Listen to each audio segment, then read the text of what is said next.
Moja pia kati ya taarifa ambayo imeripotiwa muda mchache uliokwisha kupita ni ya kuwa rais wa Marekani Bwana Donald Trump ameripotiwa kukasirika kutokana na mwendelezo wa mashambulizi ya Urusi na Ukraine ambayo yanazidi kutokea kila siku, licha ya kwamba rais huyo anapigana mno au anapambana zaidi kusitisha mapigano hayo, ambako taarifa kamili iliyoweza kuripotiwa siku ya leo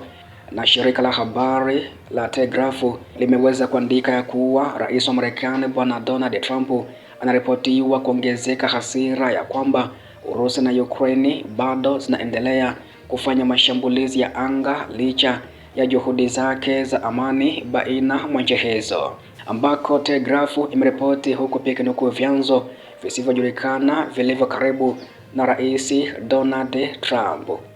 Kufuatia simu ya hivi karibuni ya Trump na Putin na rais wa Ukraine Volodymyr Zelensky, ikulu ya Kremlin iliweza kudai ya kuwa imeamuru kusitishwa kwa siku 30 kwa mgomo dhidi ya miundombinu ya nishati ya Ukraine, ambapo Kyiv iliweza kuunga mkono kusitishwa kwa mgomo wa nishati, lakini pia iliweza kushutumu Urusi kwa kuendeleza mashambulio dhidi ya malengo ya kiraia huko nchini Ukraine. Washington na Kyiv hapo awali ziliunga mkono usitishaji mapigano kwa siku 30 ambao ulijumuisha operesheni za chini chini, lakini Moscow ilikataa kabisa pendekezo hilo, isipokuwa ikiwa ni pamoja na kusitishwa kwa usaidizi wa kijeshi wa kigeni kwa Ukraine na masharti mengine ambayo yangedhoofisha uwezo wa Kyiv wa kujilinda.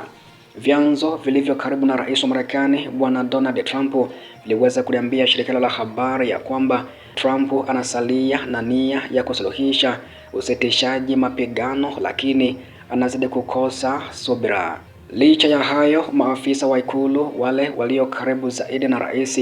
wanaripotiwa kudumisha hali ya utulivu na kuwaomba wawe na subira katika mchakato mzima kuelekea usitishaji mapigano baina mwa nchi hizo. Wakati huo pia vikosi vya Urusi vinaendeleza mashambulizi yake mazito katika miji huko nchini Ukraine, ambako takribani watu 4 waliweza kuuawa na wengine 13 kujeruhiwa katika mashambulizi ya Urusi katika siku iliyokwisha kupita. Maafisa wa eneo hilo wameweza kuripoti leo Machi 24 mwaka huu. Kyiv pia imeripotiwa kuanzisha mgomo dhidi ya Urusi, ambako ndege zisizo na rubani za Ukraine zilishambulia kituo cha kusukuma mafuta cha Kavikaziskaya katika eneo la Krasnodar Krai ya Urusi mnamo Machi 19 na kusababisha moto ambao wazima moto bado wanapambana nao hadi wa leo, ikiwa siku ya 5 baadaye. Mamlaka ya Urusi imesema hivyo, au pia mamlaka